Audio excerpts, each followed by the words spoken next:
দেখানোর চেষ্টা করছি। পিছন থেকে সরো, লাইট পিছে সরো।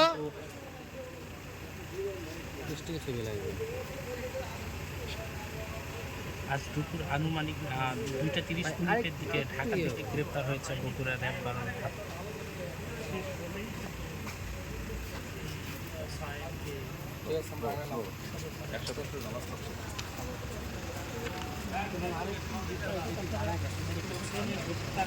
ঘটানোর জন্য যে ধারালো অস্ত্র অর্থাৎ ধার্মিক চাকু যেটি দিয়ে তাকে আঘাত করা হয়েছিল মুন্নাকে, আজিজুল ইসলাম মুন্নাকে, সেটি কিন্তু এখন পর্যন্ত উদ্ধার হয়নি।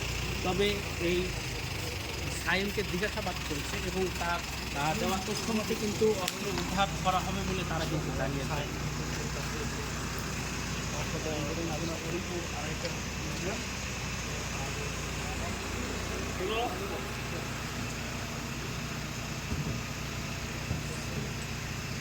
গাড়ি তুলো দূর না ওই সামনে গেট